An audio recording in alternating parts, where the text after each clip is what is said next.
to convince the court because the court bought our argument, which was that it does those things, whether that's true or not, is outweighed by the fact that we have medical evidence to show that people will die, from heat stress, from heat stroke, from exposure to extreme temperatures. That's the greater risk. I think what you're talking about, and so that's an example there. And also, if they come up, first of all, propane camp those, that is not open flame. They permit open flame in the freaking parks. They set up the barbecue stuff and you can put your charcoals. That's an open flame fire. Something with a propane tank is much safer. We litigated that. And I can't even remember what town it was. And the court said, well, there's a big difference between open and open flame. It was Judge Van Kulen. I can't remember who it was. But she came in and said, no, you're not going to outlaw that because, actually it was in Novato. So all these... Send that to the county attorney? Huh? Even just like a strongly worded, send that, I don't know what court it was in, if it follows the entire jurisdiction or whatever, but just the county attorney should hear about how illegal the laws are. That's also why we want to try to get the attorneys together because a lot of these lawsuits, like our infrastructure ban, besides the normal what we would see as infrastructure, there's literally the word structures. What the hell does that even mean? Right. You can literally, a cop can be like, no, you can't be over here because this is a structure. And I think that in Nevada, you guys fought the same thing, the underground gas, the lines of power. But this is the thing, it's they're making it so if you're trying to exist anywhere, they have a reason to be able to legally move you. And that's not, I don't think the ordinance is really constitutional, but they're bad. Well, all right, well, I'm gonna. If anything ever happened to me and I felt like I was in danger, this would be the first place I'd come and feel the safest at, for sure. And I don't know how anybody else feels about it, but I wish you guys were around when I got shot because when I was taking a weed, they just told me that's part of being homeless in a relationship. Yeah. And they took me right back out there, right back to the street. Yeah. So I got to thank everybody that's here and that's done everything that they can do and doing stuff you guys are doing just to make it a safe place for me to come to. Right. So I think keep on doing what you're doing, but I would say expand it dramatically. Do more outreach. A lot of times we end up talking to people that are already on our side. We're going to have to talk to some people that aren't necessarily on our side and convince them that, wait a minute, this could happen to you. When we were organizing in Sausalito against that, remember I was telling you about, they had a law that they could take anything that was dirty or broken and just take it and destroy it. When we were fighting that, we got a phone call from a guy who was president of the Lions Club. You guys heard of the Lions Club? Yeah. You know that the Lions Club is the biggest supplier of eyeglasses in the United States of America?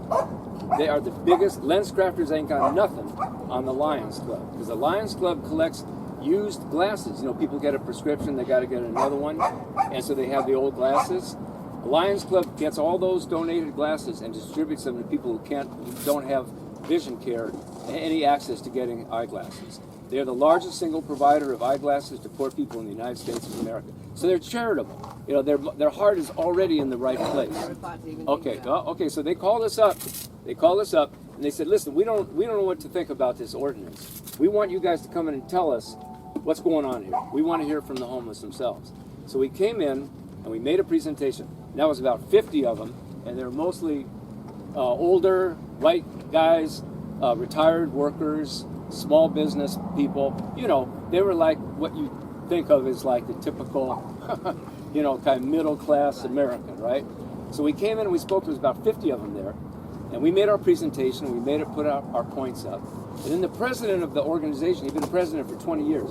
He got up and he said, "Listen, I want to tell you guys something. I've known you guys practically all of our lives here, right? For 20 years we've had this chapter. I've been president. I'm going to tell you something." And the guy started breaking down. And he said, my son is homeless. You guys know him, but you didn't know that he was homeless. He struggles. He's in and out of housing. That's my son. And then he pointed to everyone in the meeting and said, everyone here knows someone. Everyone here knows you've been touched by this. Don't tell me you haven't been touched by this. You have been. And at the end of the meeting, he said, what can we do to help the unit? What can we do to help you guys? And they actually were going to pass a resolution condemning the city of Sausalito, or Salinas. But I told them, don't do that because they'll kick you out of the Lions Club. We don't need you to do that. We just need you to be on our side. That's what we want. We appreciate the opportunity. What's the lesson? The lesson is go to some of these traditional organizations. They just don't know. They just don't know any better. They're reading what they read in the paper, and it's on us to say, no. Here's what's really happening. Call a community meeting. Reach out to the arts community. You guys have all this art here. Call up the Sacramento Arts Council. Call up the artists, the various artists organizations. We could also have this discussion, because a lot of this discussion is already happening, and people are like doing outreach, and people are like residents started working on a statement. And so if you want to hear, like people have those ideas here, and I'm sure we'd be happy to start sharing them if it was like. No, I know that. You know what I mean? Well, that's why I say this is why this is kind of a model in a lot of respects as to how how to fortify these encampments and make it very, very difficult for them to actually break it up. But it's not going to be easy. But the union will support you guys. What Crystal and I have been talking about is if you guys get the camp in a position where we can say, here's what's being provided, here's the safety, here's the food, here's the hygiene, here's the regular support, here's the security where people feel safe. And then let the city know we are advising you that any effort to take down this camp, to clear that parking lot without first providing indoor alternative housing is problematic. We want to warn them. Inside these gates, once we leave these gates, like I said, some of us do work. Once we leave them gates, though, we're not safe. We're open. We're open. You know what I mean? They can snatch us off the street. You're doing this. You didn't use your blinker. You're going to jail because they do it. Right. They've done it. I know. Right. Well, I'm just saying again, to go back to the very first thing I was talking about, the more you can make a case for the fact that this is a safe place, and any action that the city takes against this place will put you guys at increased risk of harm. That's what we want to do, but on a much higher level than we're already doing it, and that's true wherever we go. We got to intensify, man. The climate here is very dangerous in America. You guys know this. There's an open war against homeless people. The lives of homeless people. You got elected officials are saying, well, why don't we just shoot them? One guy, I think it was in Indiana, said, why don't we just get some guns and shoot these guys? You got people posting stuff on the internet talking about how to burn down a tent. Let's go to the park with some Louisville sluggers. You know what I'm trying to say? We're in a very dangerous situation here. All right, this is not a game. The stakes are very high. But what they fear most is that homeless organizing themselves and supporters coming in who understand what's really going on here. And the fact that you've got almost twice the number of homeless people, the city had to admit that there's twice the number of homeless people here than there were in the last period of time, means they failed. Sacramento's a failed state, and they want more money and more failure, and no one's being held to account except by you guys. Huh? 2019. What's that? 2019. Yeah, that's right. It's gone up 67%. So when I look at when we talk about fighting back and what's kind of necessary, but what's necessary is like I said, I work in the gray area because I know like what we need with you folks and like what you guys are bringing forward. But what I look at is like, what's the city gonna say and how are they gonna do it? And so with that being said, the first thing that I always look at is public safety is the number one thing that they say is an issue, is a reason to sweep or whatever. So that's why like things like these fire extinguishers, Narcan, like providing our own, like you guys don't even know. I've been trying for the last 2 years to get the county and city to provide fire extinguishers. Actually since 2019, since the infrastructure ban in the city, trying to get just fire extinguishers, and they keep telling me it's a liability. So it's like again, right? So the thing is like make them responsible if they had to buy them. Right. This is a liability. Right. They're a liability. Right. So the way we foresee this is like again is like creating our own, but we have to keep in mind everything that they like. We have to be 2 steps ahead of them or 10 steps ahead of them. So again, public safety is going to be the number one thing. So how are we keeping this camp safe? What is the security element of this? Again, it's community. Baseball bats and knives. Well, you know what I mean. Like I'm just saying, like we have the fire extinguishers, we have Narcan if there's an overdose here. We have our needle disposal boxes. So we're not like, you know, the things we bitch about is what we gotta worry about. I'm working on getting the county to move the bathrooms, the porta potties. I didn't. But what do you mean move to? Because I'm worried that we're gonna take them from somewhere or someone else. Yeah. No, we're I not mean, taking them. there's nobody there now. It's the one Oh, from you mean Railroad Railroad? Drive. Yeah. Yeah, but People use them. They're on. I jump out the freeway. The security I jump out guard. the freeway. I gotta go to the bathroom. The security guards are the only ones that use that. And us. I know there's ones down in Northgate, but like further down, coming through We can see if we can. Okay, I mean, we just shouldn't Richard, displace you can somebody else's provide bathroom. those bathrooms. I don't think any, I mean, we could check with people, but people would rather fundraise to actually buy our own than have the county take somebody else's and put it here. no, that's totally cool. That's totally fair. That was something I discussed though, Yeah, because like, can we rent one ourselves? Can we have to raise it? Yeah, keep But if we find an abandoned one, can we bring it here? well, the servicing is the issue with that one. So that was my, I guess, from my understanding was that because everybody was moving over here, that there wasn't people over Just there. a lot of people, well, I mean, like a camp that's over there, a big camp is moving over here, but there's still camps. The ones downtown, they had them all down the street. Park on the street. I give people that, to be honest, around my days off, usually I go there just it's a security guard's office. So right there. I will say this before we like move forward with that. The person that I work with in the county around the sanitation has said that was also a location in which forensic team and law enforcement have discussed that porta potty. So if it does, I mean, again, that's, I don't know. Like I said, I can request that it stay there because I can't, but Like they're threatening it. yeah. Well, like the way that they did A Street was the same thing. They said we want this camp to be gone, so we're gonna remove the bathroom. Well, I would say, whatever you can do, however it can be done, to get the necessities in here, however it can be done. The safer, like just to echo what Crystal's saying, the more evidence there is, the more specific things have been done in this lot quickly to get it up to speed, so that they just can't. So it makes it politically, difficult for them to break it up. You know what I'm trying to say? That we have this, we have this, we have this. Some of them get ourselves, some get, kind of finagle it out of the count, whatever it is, whatever's here. And also that then the challenge would be, okay, if you don't want us to do this, we've created a safe space and we can prove it. And here's the evidence, here's the photographs, here's the declarations. And I would keep a log. I would keep some kind of everyday record. Put out a little, newsletter here in the camp. What's going on. And that allows you to publicize it beyond the camp and at the same time keep the camp unified and put with resources. Today we did this. Yesterday this group visited us. You know what I'm trying to say? Create a record, a paper trail of people here inside the camp and outside the camp who are making this a livable space. They're not going to provide the housing, then we're going to make the spaces we take as livable and safe as possible. So that when they come in, they're not just coming to some random camp on the side of the tracks. They're coming into a place that we have fought tooth and nail and successfully fortified, locked down in terms of sanitary facilities, food, access to whatever it is that we need, religious services.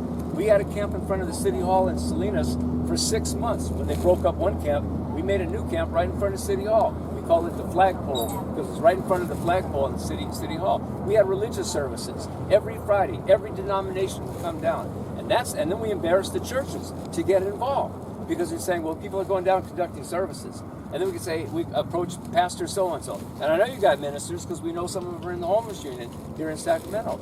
Get them involved, and they in turn turn to the broader religious community, the broader spiritual community. Come down. Celebrate holidays here, have an art fair here. All the things that show that this is a community that they cannot touch, and if they do touch it, they're going to get a whole lot of segments of the community very upset at them. If people have a stake in it, especially, students, especially religious, oriented people, they get them to have a stake in this place. You guys have a stake, broader community has a stake in this place. So that they they're interfering with someone's religious mission, some student's educational mission.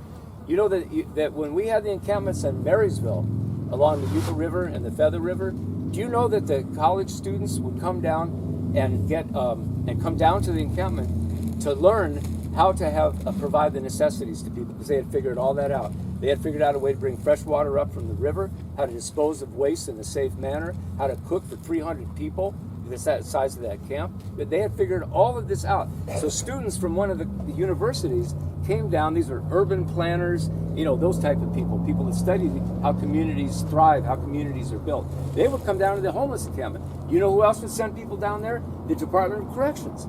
They'd send people down who had been released and say, you be down here. And they would be rehabilitated down there because they were given a meaning, a purpose in life. They became part of that community. They helped build that community. You know what I'm trying to say? So if we can reach out this way and bring other elements in and make a fortress. That's the best defense there is a fortress. A fortress of people, organizations, and also internal defenses, which is you guys. You see what I'm saying? This is not going to be easy.